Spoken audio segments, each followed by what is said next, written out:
Bonjour et bienvenue dans cette nouvelle vidéo d'éducation chez OnePips. Donc aujourd'hui, on va voir une deuxième liquidité en attente, du coup, qui est la trendline liquidity. Donc nous avons vu précédemment que les equal, donc equal high, equal low, d'accord, sont des liquidités en attente. Donc aujourd'hui, nous allons voir un autre type de liquidité qui sont les trendlines. Les trendlines font partie de la stratégie de 80, voire 90% des traders.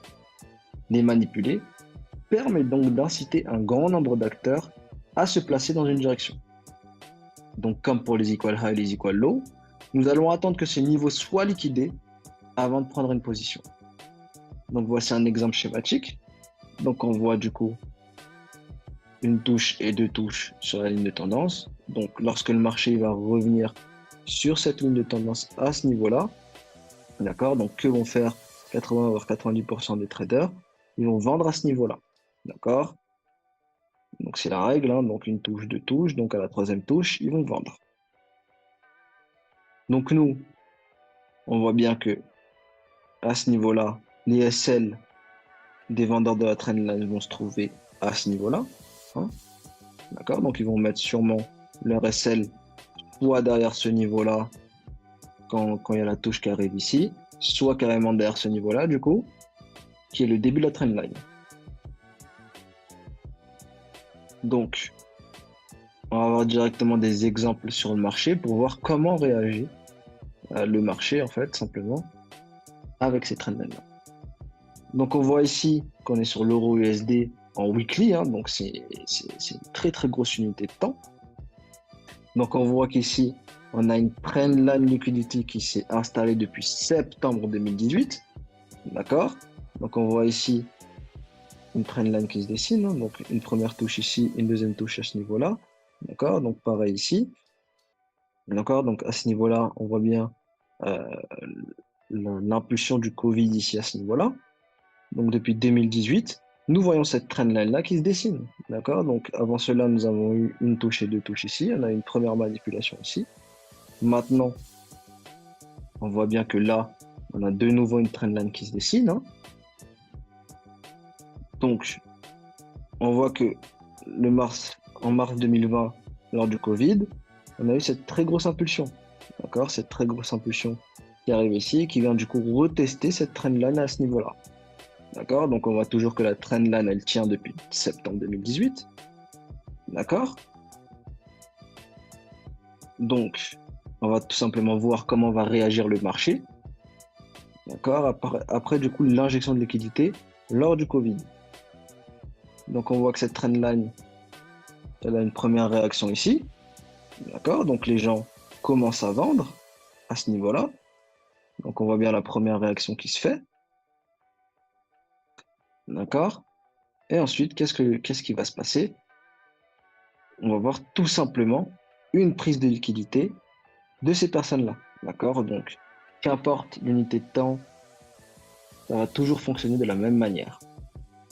À partir du moment où vous avez une trendline liquidity, elle sera du coup potentiellement euh, manipulée. Donc là, on voit bien que les SL des vendeurs sont ici depuis 2018, hein, d'accord? Donc on voit bien que le Covid ici a permis au marché de récupérer ces SL-là, d'accord? Donc on a injecté ici de l'argent. On voit ici que du coup, il y a une première réaction. On voit bien qu'on a pris leur SL, donc les personnes qui ont mis leur SL derrière ici se font stopper. Et les SL du coup qui ont été là depuis 2018 ont également été pris. D'accord? Donc s'ils avaient toujours des positions ouvertes arrivées ici, d'accord, et que le marché est monté, les personnes qui n'ont pas fermé leur position ici et qui ont gardé leur SL derrière se font liquider. Donc, nous, on voit bien qu'on a une zone du coup d'offre HTF qui se trouve ici, hein, d'accord, avec une cassure de structure qui se trouve ici. On a du coup une trendline liquidity qui se dessine ici. On voit bien la prise de liquidité, donc on va prendre l'argent des personnes qui, qui, ont, euh, qui sont là depuis 2018. On va également prendre l'argent des personnes qui essaient de vendre proto, d'accord, qui essaient de se replacer justement après avoir dit ah bah je me suis fait SL Ici, on va essayer de se replacer à ce niveau-là en plaçant le RSL ici. D'accord? Donc, on va de nouveau prendre leur argent. D'accord? Pour libérer encore plus de liquidité. Ensuite, ce que nous voyons, d'accord, c'est que là, on a des highs et des lows qui se dessinent. Hein, donc, on fait attention toujours à nos highs et nos lows. D'accord? Donc là, on voit bien un higher low, puis un lower high. D'accord? Donc, on voit bien ici une première cassure qui va se dessiner. Également une cassure ici qui va suivre. D'accord? Donc là, on voit bien que tout a été cassé. On a réagi au niveau de la zone d'offre. D'accord, HTF. On voit bien ici, du coup, la cassure ici qui nous confirme bien que le mouvement baissier reprend. D'accord? Donc après la prise de liquidité de ce niveau-là qui a permis aux personnes de se placer ici dans une zone d'offre potentielle. D'accord? Et qui a permis du coup au marché de créer ce mouvement baissier à ce niveau-là. Donc un petit exercice pour comprendre un peu ce concept-là.